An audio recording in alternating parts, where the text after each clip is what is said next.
হে এভৰিৱান, এয়া দেখিছেনে একদম যে উতলি আছে কি আৰু ধৰিব পাৰিছেনে আপোনালোকে? ধৰিব যদি পৰা নাই তেতিয়াহ'লে শুনক।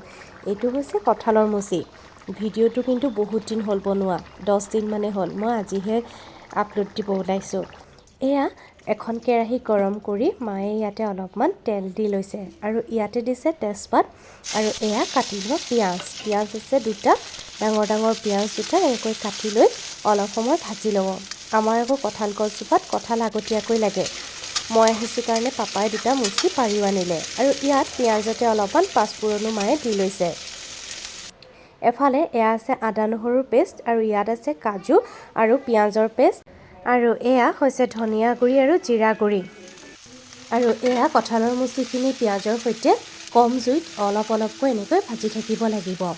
আৰু এতিয়া ইয়াতে দিব হালধিৰ গুড়িখিনিও জোখমতে দি পেলাই এইখিনি লৰাই ল'ব আৰু তাৰপিছতে ইয়াতে দিব সোৱাদ অনুসৰি নিমখ আৰু হালধিখিনি ভাল কৰি মিহল কৰি এনেদৰে কম জুইত লৰাই থাকিব লাগিব। অলপ সময় লৰোৱাৰ পিছতে ইয়াতে পেষ্টখিনি দি দিব, যিখিনি আছিল পিঁয়াজ আৰু কাজুৰ পেষ্ট। এইখিনিও দি পেলাই কম জুইতে লাহে লাহে অলপ সময় লৰাই থাকিব লাগিব আৰু মাজে মাজে অলপ সময় ঢাকি দিব আৰু তেতিয়াহে সিজি যাব।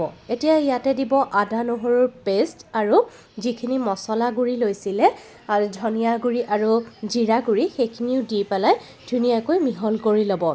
বেলেগ মছলা একদমেই ব্যৱহাৰ কৰা নাই, অকল জিৰা গুড়ি আৰু ধনিয়া গুড়িয়ে ব্যৱহাৰ কৰিছে। এনেকৈ এইখিনিও মিহল কৰি ধুনীয়াকৈ অলপ সময়ৰ কাৰণে ঢাকি থ'ব আৰু জুইটো কমাই দিব। আৰু অকণমান পানী ব্যৱহাৰ কৰিছিলোঁ যাতে মছলাখিনি ধৰি নাযায়।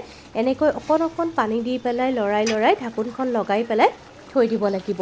আৰু তাৰপিছত আমি দিম এতিয়া পানী। জোলৰ যিহেতু জোল লাগিব সেইবাবে জোলৰ কাৰণে জোখমতে অলপমান পানী দি দিয়া হ'ল। আৰু এইখিনিতে এতিয়া দিব কালাৰৰ কাৰণে জলকীয়া গুড়ি। এইটো জ্বলাৰ কাৰণে দিয়া নাই, অকণমান খালি ৰংটো ধুনীয়া হ'বৰ কাৰণে দিছে। আৰু ইয়াত দিছে 1 চিকুট চেনি যাতে সোৱাদটো বেলেঞ্চ হৈ যায়। দেখিছেনে ৰং গুড়িখিনি দিয়াৰ লগে লগে কালাৰটো কি ধুনীয়া হৈ আহিলে। আৰু এতিয়া ইয়াতে দিলে ইলাচি গুড়ি দিছে। আৰু আমাৰ কচুৰি মেথি আছিলে সেইবাবে অলপমান সোৱাদটো যাতে বাঢ়ি যায় সেইবাবে অলপমান কচুৰি মেথিও দি দিলোঁ। কচুৰি মেথি নাথাকিলে নিদিলেও হ'ব। আৰু এইখিনি এতিয়া লাহেকৈ জুইটো কমাই ধুনীয়াকৈ উতলিব দিব আৰু মাজে মাজে ঢাকনাখন লগাই থ'ব। যিহেতু গোটেইখিনি আমাৰ দেখুওৱা হোৱা নাই ঢাকনা লগোৱা, সেইবাবে বাৰে প্ৰতি কৈ আছোঁ যে ঢাকনা লগাই কম জুইত সিজিবৰ কাৰণে দিব। আৰু এতিয়া ইয়াতে কাজু আৰু অলপমান খিচমিচো দি দিলে, এইটো অপশ্যনেল হয়।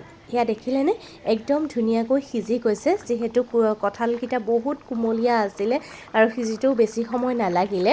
আৰু মোৰ একদম ফেভাৰেট কঁঠালৰ মুচি একদম ৰেডি হৈ গ'ল। আপোনালোকে যদি বনোৱা নাই তেতিয়াহ'লে বনাই খাব।